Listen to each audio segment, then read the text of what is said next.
Hello students. अभी मैं आपको इम्पोर्टेंट डायग्राम्स डिस्कस कर रहा हूँ। आपका फिजिक्स का एग्जाम है आईसीएससी का फॉर क्लास 10 17 को। तो उसके रिगार्डिंग आपको जो प्रिपरेशन करना है तो आप पार्ट वाइज डिवाइड कर लो अपने प्रिपरेशन को। सबसे पहले इम्पोर्टेंट डायग्राम्स डिस्कस कर लो, उसके बाद न्यूमेरिकल्स की प्रैक्टिस करो। तो मैं पार्ट वाइज आपको सारे इंपॉर्टेंट चीजें बता रहा हूँ। सबसे पहले मैं इंपॉर्टेंट डायग्राम्स पे आ रहा हूँ, जो कुछ 3-4 चैप्टर्स के इंपॉर्टेंट डायग्राम बता रहा हूँ जो आप अच्छे से प्रैक्टिस करना। सबसे पहले मैं रेडियो एक्टिविटी चैप्टर पे आ रहा हूँ। रेडियो एक्टिविटी चैप्टर में आपको एक ही डायग्राम इंपॉर्टेंट है और वो डायग्राम है reflection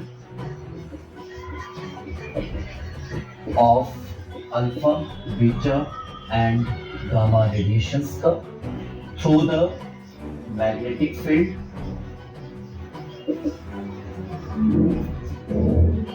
and through the electric field।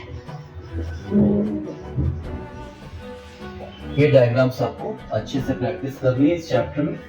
अगर आप लोगों को इन डायग्राम्स की प्रैक्टिस में कुछ डिफिकल्टीज आती है तो मैं आपको कल इसके सॉल्यूशंस को भी डिस्कस कर दूंगा। अभी सिर्फ क्वेश्चंस देख लो आप, और इसमें से जो भी डिफिकल्टी रहेगी वो नेक्स्ट टाइम मैं आपको बताता हूँ। रेडियो एक्टिविटी चैप्टर के बाद हम आते हैं इलेक्ट्रिसिटी पे। आपको पता है इलेक्ट्रिसिटी में आपके पास ओवरऑल 3 चैप्टर्स आएंगे। एक इलेक्ट्रिसिटी है, दूसरा आपका मैग्नेटिक इफेक्ट है, तीसरा हाउस होल्ड है।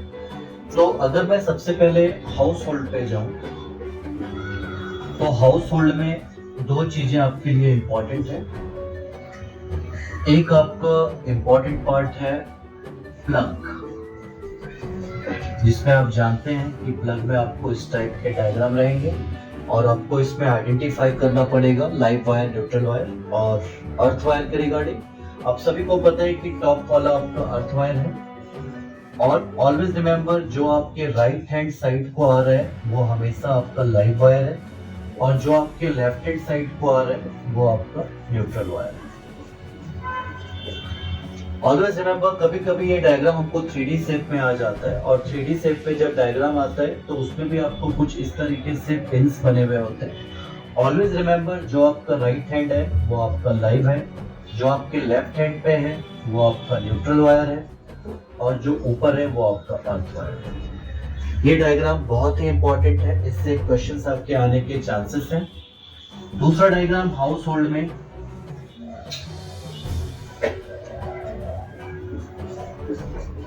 डुअल फ्यूज अरेंजमेंट है।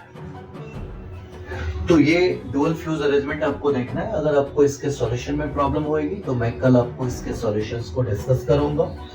इस चैप्टर के बाद, हाउस होल्ड के बाद, हम आते हैं जो मोस्ट इंपॉर्टेंट है आपका मैग्नेटिक फील्ड। मैग्नेटिक फील्ड में आपको 3 डायग्राम्स पहले तो इंपॉर्टेंट है। फर्स्ट आपका है magnetic field through straight wire.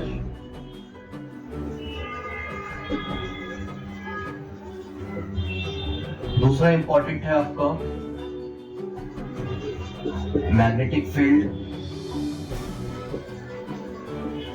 Through circular loop, और थर्ड इंपॉर्टेंट है आपका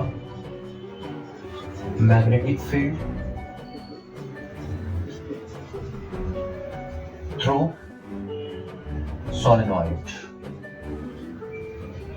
ये 3 डायग्राम में से एक डायग्राम आने के बहुत चांसेस हैं। इसके डायग्राम की प्रैक्टिस करिए आप लोग। इसके अलावा इस चैप्टर में एक और चीज आता है जो इंपॉर्टेंट है।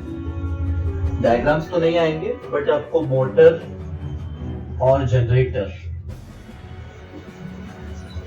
इसके डायग्राम को भी एक बार गो थ्रू कर लेना है। इसके बाद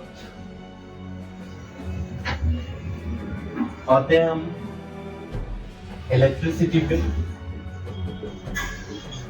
इलेक्ट्रिसिटी में डायग्राम तो इंपॉर्टेंट नहीं है, लेकिन आपके रेजिस्टेंस रिलेटेड न्यूमेरिकल्स जो मैं नेक्स्ट क्लास में आपसे डिस्कस करूंगा, ये सीरीज और पैरेलल पे रिलेटेड क्वेश्चंस आएंगे। डायग्राम के लिए इस चैप्टर से आपको कुछ भी नहीं देखना है। इसके बाद हम आते हैं लाइट चैप्टर पे। लाइट चैप्टर में रे डायग्राम, लेंस से रिलेटेड होगा रे डायग्राम, जिसमें कि दो रे डायग्राम है कॉन्वेक्स लेंस में। एक आपका object is between optical centre and focus, एक ये रे डायग्राम आपको करना है। दूसरा रे डायग्राम करना है ऑब्जेक्ट इज एट टूवर्ड्स। इन दोनों में से एक रे डायग्राम आने के आपके पूरे चांसेस हैं। सो ये रे डायग्राम आपको इस पे प्रैक्टिस करनी है। इसमें से एक रे डायग्राम आपके लाइट सेक्शन में आएगा प्रिज्म से रिलेटेड, जिसमें आपको दो तीन चीजें माइंड में रखनी है। एक आपका जो है इक्विलैटरल प्रिज्म से क्वेश्चन आएगा,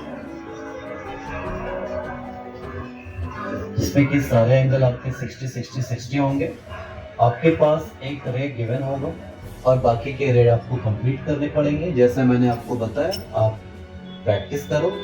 इसमें जो भी डिफिकल्टीज आएगी वो कमेंट सेक्शन में मुझे लिखना, तो मैं उसके सॉल्यूशन आपको फिर से बताऊंगा अगर कोई भी डिफिकल्टीज में फेस करते हो। दूसरा आपको डायग्राम देखना है इसमें 90, 45 और 45 प्रिज्म का। इसमें भी आपके पास एक रे गिवन होगा और बाकी की चीजें आपको इसमें कंप्लीट करनी है। और एक और रे डायग्राम आपके पास है, एक सरफेस आपके पास गिवन होगा। 3 रेज आपको इस तरीके से पास किए जाएंगे। आपको सारे रेज का according to the critical angle ray diagram complete करनी पड़ेगी इस तरीके से। सो आप इस रे डायग्राम को देखोगे तो लाइट चैप्टर में आपको इनके अलावा कोई और रे डायग्राम देखने की नीड नहीं है। ओनली द कॉन्वेक्स लेंस और ओनली द प्रिज्म। ये पार्ट क्लियर करो, इसमें से क्वेश्चंस आपको डायग्राम के आ जाएंगे। लाइट चैप्टर के बाद हम आते हैं, जो दूसरा डायग्राम इंपॉर्टेंट है वो हमारे मशीन चैप्टर से है। मशीन चैप्टर में आपको 4 पुली सिस्टम और 5 पुली सिस्टम, ये डायग्राम आपको आएगा, जिसको हम ब्लॉक एंड टैकल सिस्टम के थ्रू ड्रॉ करेंगे। तो ओवरऑल जो डायग्राम है आपके फिजिक्स में इतने ही डायग्राम है। आप इनको प्रैक्टिस करिए। जो डाउट्स आते हैं वो कमेंट सेक्शन में लिखो। और कल मैं आपको इंपॉर्टेंट न्यूमेरिकल्स डिस्कस करूंगा फिजिक्स के लिए। और इन द फिजिक्स गैप मैं आपको केमिस्ट्री के भी इंपॉर्टेंट क्वेश्चंस बताऊंगा, क्योंकि आपके पास केमिस्ट्री में सिर्फ एक ही दिन का गैप है और उस एक दिन के पहले आपको फिजिक्स के एक गैप को यूटिलाइज करना पड़ेगा केमिस्ट्री के प्रिपरेशन के लिए। सो मैं आपको फिजिक्स और केमिस्ट्री दोनों के इंपॉर्टेंट क्वेश्चंस कल डिस्कस करूंगा न्यूमेरिकल सेक्शन से, फिजिक्स और केमिस्ट्री के कुछ इंपॉर्टेंट क्वेश्चंस। Thank you.